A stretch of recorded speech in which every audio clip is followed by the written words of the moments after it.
అయోధ్యలో దళిత యువతిపై అత్యాచారం, బాధిత యువతి కుటుంబానికి న్యాయం జరగాలి, లేదంటే లోక్సభ సభ్యత్వానికి రాజీనామా చేస్తా. మీడియా ఎదుట ఫైజాబాద్ ఎంపీ అవధేశ్ కంటతడి. నిన్న ఎంపీ మీడియా ముందుకు వచ్చి చాలా విలపించాడు. ఎందుకంటే అత్యాచారం జరిగినటువంటి ఘటన అంత తీవ్ర స్థాయిలో ఉంది. అది సరే, వార్త మొత్తం చదుదాం. దళిత యువతి పైన అత్యాచారం ఉత్తరప్రదేశ్ లో దుమారం రేపుతోంది. అయోధ్య సమీపంలోని ఓ గ్రామానికి చెందిన 22 ఏళ్ల యువతి గురువారం రాత్రి భాగవతం వినేందుకు ఇంటి నుంచి బయటకు వెళ్లి తిరిగి రాలేదు. శనివారం ఆమె మృతదేహాన్ని అత్యంత దారుణ స్థితిలో గ్రామ సమీపంలోని ఒక కాలువలో గుర్తించారు. కాళ్ళు చేతులు విరగ్గొట్టి కళ్ళు పీకేయడమే కాక, చూడండి ఎంత దారుణమైనటువంటి స్థితితో, కాళ్ళు చేతులు విరగ్గొట్టి కళ్ళు పీకేసి మర్మావయాలలో కర్రలు దూర్చి అక్కడ నిర్జీవంగా పడిపోయినటువంటి బాడీ కనిపించింది. శరీరం పైన ఇతర చోట్ల తీవ్రమైనటువంటి గాయాలు ఉన్నాయని యువతి కుటుంబ సభ్యులు ఆరోపించారు. యువతి అదృశ్యమైనట్లు పోలీసులకు ఫిర్యాదు చేసినా సరిగా స్పందించలేదని విమర్శించారు.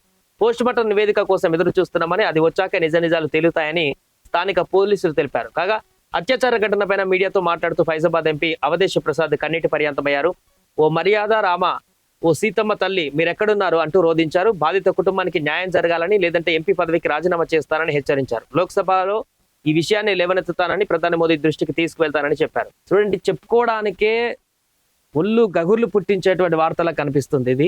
ఇది చాలా ఇలాంటి ఘటనలు జరిగినప్పుడు దేశవ్యాప్తంగా స్పందించేటువంటి సెలబ్రిటీలా లేకుంటే మిగతా వారా, సోషల్ యాక్టివిస్టుల, వీళ్ళందరూ ఎడిపోయారో తెలియదు కానీ చెప్పుకోవడానికి అత్యంత హేయమైనటువంటి స్థితిలో ఆ బాడీ కనిపించింది.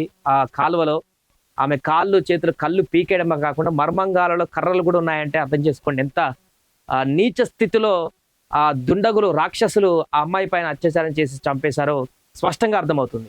ఇలాంటి దుండగులను, రాక్షసులను బహిరంగంగానే ప్రజల మధ్య ఎన్కౌంటర్ చేయడమో లేకుంటే కొట్టి చంపేయడమో చేస్తే తప్ప బుద్ధి రాదనేటువంటి విషయాన్ని గతంలో చాలా సందర్భాలలో ఇలాంటి ఘటనలు జరిగినప్పుడు చెప్పుకోవడం జరిగింది.